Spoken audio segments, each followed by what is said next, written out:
عازب قسط نمبر 10۔ خیر بخش حضوری شدید پریشانی کے شکار تھے۔ بغیر کسی اطلاع کے بھائی کی گمشدگی ناقابل فہم تھی۔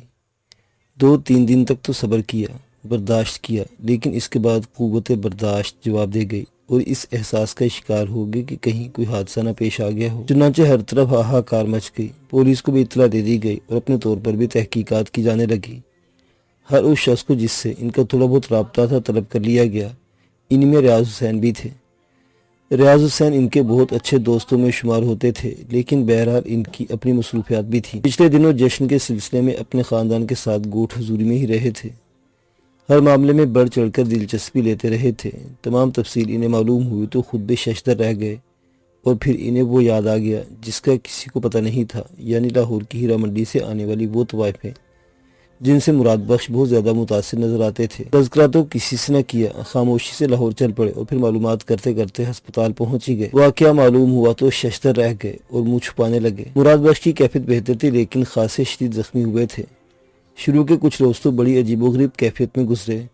وہ تو شکر ہے کہ پرائیویٹ ہسپتال کے سب سے بڑے ڈاکٹر جو اس ہسپتال کا مالک بھی تھا کو نہ جانے کیا رحم آ گیا اس حسین صورت پر کہ اس نے ساری ذمہ داریاں اپنے اوپر لے لی۔ اتنا تو انہیں بھی اندازہ تھا کہ ہوش میں آئیں گے تو سارے اخراجات نکل آئیں گے۔ صورت ہی سے پتہ چلتا کہ صاحب حیثیت ہیں، لیکن بہرحال یہ بھی بہت بڑی بات تھی۔ اور پھر راز حسین کا کام بھی قابل فخر تھا کہ انہوں نے ہر چھوٹا بڑا اسپتال چھان مارا تھا، لیکن اب جو یہ تمام تفصیل سنی تو ششدر رہ گئے تھے۔ اس خاندان کے بارے میں اچھی طرح جانتے تھے۔ خیر بخش کا خاندان صدیوں سے حضوری گوٹھ میں آباد تھا۔ اس قدر دولت مند لوگ تھے کہ بے مثال، لیکن سوال یہ پیدا ہوتا تھا کہ اب کیا کیا جائے۔ ادھر کئی دن گزرنے کے بعد شمشیرہ بیگم کی حالت بھی خراب ہونے لگی۔ ویسے تو بے شمار قدردانوں نے ان کے کوٹھے کو آباد کر رکھا تھا۔ شام ہوتے ہی رونقیں بحال ہو جاتی تھی اور ماحول نغمہ زار ہو جاتا تھا۔ کوثر جہاں بھی ان دنوں کچھ زیادہ ہی ٹھنڈی کیفیت کا شکار تھی، اور شمشیرہ بیگم کو کسی قسم کی پریشانی کا سامنا نہیں کرنا پڑ رہا تھا۔ جہاں تک دل کے جلاپے کا تعلق تھا، کم بخت اکرام ہی کافی تھا۔ دیکھتی تھی تو خون جلتا تھا۔ جب بھی جھلک دکھاتا ایسی تیکھی کٹیلی باتیں کر کے جاتا کہ شمشیرہ بیگم جھلس کر رہ جاتی، لیکن شاہ جی کا منہ چڑھا ہوا تھا اور انہوں نے یہ ثابت کر دکھایا تھا کہ جس طرف ان کی نگاہ ہو جائے وہاں کچھ اور کرنا مناسب نہیں ہوتا۔ لیکن بہرحال یہ ساری باتیں اپنی جگہ، ایک بات جو دل کو لگ گئی تھی، مراد بخش 2-3 دن سے نہیں آیا تھا۔ شمشیرہ جہاں کو کوثر جہاں کے الفاظ یاد تھے اور وہ انتظار کر رہی تھی کہ دیکھو کیا ہوتا ہے۔ مراد بخش اگر سچے عاشق ہیں تو سر کے بل چل کر آئیں گے، لیکن ہر شام و ہر صبح دروازے کا طواف کرتے ہوئے نگاہوں کو اتنے دنوں تک مراد بخش کی صورت نظر نہ آئی۔ آخرکار انہوں نے کوثر جہاں سے رجوع کیا۔ کوثر جہاں، یہ آخر کیا کہہ دیا تم نے مراد بخش سے؟ ایسے غائب ہوئے کہ پھر پلٹ کر نہیں آئے؟ خدا نہ خواستہ کوئی ایسی ویسی بات تو نہیں ہو گئی؟ اماں غیرت دار صرف ایک بار سنتے ہیں، اگر غیرت ہوتی ہے تو گرہ میں باندھ دیتے ہیں، بے غیرت ہوتے ہیں تو انہیں کوئی اثر نہیں ہوتا۔ بہرحال میں نے جو کچھ کہا انہوں نے اسے سمجھ لیا۔ شمشیرہ بیگم کا دل دھک سے ہو گیا۔ تھوڑی دیر سوچتی نہیں پھر بولی، اچھا کیا بیٹی، بہت اچھا کیا۔ ایک ایک کر کے سب کو بھگا دو، کچھ دن کے بعد یہاں الو بولیں گے، در و دیوار ویران پڑے ہوں گے، یہ ساری رونقیں اجڑ ہوں گی۔ غیرت کا سبق صرف تمہارے پاس ہی تو ہے۔ ہیرا منڈی میں تم ہی ایک اعلیٰ درجے کی طوائف ہو جو اپنے قدردانوں اور گاہکوں کو جوتے مار مار کر بھگاتی رہتی ہو۔ میں کہتی ہوں آخر تم ماں بیٹوں نے سوچا کیا ہے؟ تم اکیلی تو نہیں ہو، پورا کنبہ پالنا پڑتا ہے ہمیں۔ غزالہ ہے، شبانہ ہے، وہ تم نے بھی تو بیٹی جنی ہے۔ ان سب کے مستقبل کے بارے میں سوچا کبھی؟ طوائف کے پاس آنے والے ہر شخص کو جس کی جیب میں دولت نظر آئے دل و جان سے چاہنا پڑتا ہے کہ رزق و وفاداری ہی گھر میں رونق کہلاتی ہے، اور تم ہو کہ رزق کو ٹھکراتی رہی ہو، آنے والی دولت کے انبار پر جوتیاں برساتی رہی ہو۔ میں کہتی ہوں کہ تم آخر کرو گی کیا؟ کوثر جہاں نے شمشیرہ بیگم کی بگڑی ہوئی صورت دیکھی اور ایک دم اسے ہنسی آ گئی۔ شمشیرہ بیگم اس کے ہنسنے پر اور چراغپا ہو گئی۔ ہاں ہاں ہنسو، تمہارے ہنسنے کے دن ہیں اور ہمارے جلنے کے۔ تم نہ ہنسو گی تو ہم پر اور کون ہنسے گا؟ لیکن فکر مت کرو، کچھ دن گزر جانے دو۔ ابھی تو تم ہم پر ہنس رہی ہو، پھر لوگ ہم پر خوب ہنسیں گے، محلے والی ہنسیں گی، ہماری طرف اشارہ کر کے کہیں گی یہ شمشیرہ بیگم ہے جن کی کوٹھے کی رونقیں کبھی بے مثال ہوا کرتی تھی، لیکن آخرکار ان کی بیٹی نے یہ رونقیں اجاڑ دیں۔ اماں ایک بات کہوں تم سے، کتنی عمر ہے تمہاری؟ بوڑھی ہو گئی ہوں بیٹے، 160 سال کی ہوں، بس مرنے کے دن قریب ہے، قبر میں پاؤں لٹکائے ہوئے ہیں۔ کیوں تم اس کی کیوں فکر ہوئی؟ شمشیرہ بیگم نے جلے کٹے لہجے میں کہا، عمر کا ایک بڑا حصہ بڑی شان سے گزار چکی ہو تم اماں، جو کوئی تم نے جمع کیا ہے وہ اتنا ہے کہ گھر بیٹھ کر بھی کھاؤ گی تو وہ کم نہیں ہوگا، پھر بھی دولت کے لیے اتنی فکر مند ہو۔ تیرا ستیہ ناس کوثر جہاں، جو بات کہے گی ایسی ہی کہے گی، کم بخت منہ سے نحوست کی باتیں نکالتی ہے۔ ہم وہ بیٹھ کر کھائیں گے، جانتی ہو طوائف کب بیٹھ کر کھاتی ہے؟ ارے کم بخت بولتے وقت تو کم از کم سوچا کرو۔ شمشیرہ بیگم کی حالت خراب ہو رہی تھی، لیکن نہ جانے کیوں کوثر جہاں کو ان کی اس کیفے سے بہت خوشی ہو رہی تھی۔ وہ ہنستی ہوئی پھر بولی، غزالہ شبانہ کے لیے تم پریشان ہو، میں کہتی ہوں کیا کمی ہے ان کے پاس؟ زیوروں کے انبار لگے پڑے ہیں، دولت ہے کہ بینکوں میں پڑی سڑ رہی ہے، ایک تم ہو کے ہر رات اپنی حوث کا پٹارہ کھول کر بیٹھ جاتی ہو۔ ہاں ہاں غزالہ ہے، شبانہ ہے، اور اپنی جنی کا نام بھول گئی، وہ بھی تو ہے۔ بٹھا کر کھلاؤں گی نا انہیں، شریف زادوں کے گھر کی رونق بناؤ گی۔ کیوں؟ ارے میں کہتی ہوں کوثر جہاں آج تو شریف بننے کی کوشش شروع کر دے، میں دیکھتی ہوں کون شریف زادہ تجھے اپنے گھر کی رونق بنانے پر تیار ہوتا ہے۔ اور پھر تسلیم بھی تو ہے، اس کو بھی اچھی سے اچھی جگہ بیاہ دینا، کسی محل میں پہنچا دینا انہیں۔ دھت تیرے کی، اے بی بی طوائف ہے طوائف رہ، شریف زادیوں کے خواب دیکھتی ہے، یہ تیری بڑائی کسی کام نہیں آئے گی تیری۔ بولتی رہو، میں تمہاری بات کا جواب کب دیتی ہوں۔ ہاں ہاں واقعی کسی شریف زادی کی اولاد ہو تم، کسی اچھے گھر کی فرمعلوم ہوتی ہو، آسمان سے براہ راست اتری ہو۔ چاٹے میرا دماغ، بس اب بند کرو، میرے سر میں درد ہونے لگا ہے، کوثر جہاں نے کہا اور اٹھ کر اپنے کمرے کی طرف چلی گئی۔ شمشیرہ بیگم اسے دیکھتی ہی رہ گئی تھی، چہرہ لال بھبوکا ہو رہا تھا، غصے سے آنکھیں سرخ ہو رہی تھیں۔ اسی وقت تقدیر کا مارا بیچارہ غلام شاہ اندر آ گیا اور شمشیرہ بیگم کا چہرہ دیکھ کر مسکرایا۔ کمال ہے شمشیرہ بیگم، جو تم نے اس عمر میں بھی میک اپ شروع کر دیا، ساری شکل سرخ کر لی ہے۔ ارے تم سب نمک حرام ہو، تم نمک حرام ہو پورے غلام شاہ۔ اوہو اچھا، اب ہم نمک حرام ہو گئے شمشیرہ بیگم، بڑی خراب یادداشت ہے آپ کی۔ آپ کو پتا ہے کہ آپ کے چہرے کی یہ لالی ہمارے دل کا حال کیا کرتی ہے؟ اب بھی کبھی پرانی باتیں یاد آتی ہیں تو دل مچل کر رہ جاتا ہے۔ اے بڑے میاں ہوش کی دعا کرو، اوقات بھول گئے، دلے ہو دلے ہی رہو، عشق و محبت کی باتیں تو سب کو آتا ہے، کوئی کام کر کے دکھایا کرو کبھی، اور کچھ گالیاں بھی دے لو۔ اب تو گالیاں ہماری تقدیر میں رہ گئی ہیں شمشیرہ بیگم۔ غلام شاہ ٹھنڈی سانس لے کر بولا، گھر کے حالات دیکھ رہے ہو، خود کبھی سوچا کہ آنے والا وقت کیسے گزرے گا؟ یہ کمبخت کوثر جہاں برباد کرنے پر تل گئی ہے، کیا ہوا خیر تو ہے؟ آنکھیں کھلی رکھو گے تو کچھ پتہ چلے، ایسے پاؤں پھیلا کے سوتے ہو، یہاں دیکھو نہ دن چین سے گزرے نہ رات۔ ارے آخر ہوا کیا؟ میں کہتی ہوں مراد بخش کا کچھ پتہ ہے؟ ذرا دیکھو تو صحیح، محلے میں اتنا نام کمایا کہ بڑے بڑے لوگ یہاں آتے ہیں، لیکن باقی لوگ اس نام کو مٹانے پر تلے ہوئے ہیں۔ تم خود سوچو غلام شاہ، سب کا مستقبل اس کوٹھے سے وابستہ ہے، تم لوگ بھی تو اسے حلال کرو۔ تم دیکھو نعمان فضلی ہاتھ سے نکل گیا، منہ نے پلٹ کر نہیں دیکھا، اور اب اس سے کہیں زیادہ بڑے یہ مراد بخش، بس برداشت کر رہی ہوں۔ کوثر جہاں کو تو میں ایسا سنبھالوں گی کہ یاد کرے گی کم بخت، ایسی چار چوٹ کی مار دوں گی کہ ساری تیزی بھول جائے گی۔ بس یہ سوچ کر خاموش ہو جاتی ہوں کہ دولت کی کان ہے، معلوم تو کرو آخر یہ مراد بخش کو کیا ہوا۔ کوئی پتہ ہے ان کا؟ ہاں ہاں میرے دل میں بیٹھے ہوئے ہیں، نکال لو ہاتھ ڈال کر۔ شمشیرہ بیگم نے اس انداز میں کہا کہ غلام شاہ ہنس پڑا، بھی بولا، ایسی باتیں کرتی ہو تو زبان خود بخود مچلنے لگتی ہے، دل میں ہاتھ ڈالنے کے لیے کہاں کہاں سے گزرنا پڑے گا، کچھ اندازہ ہے؟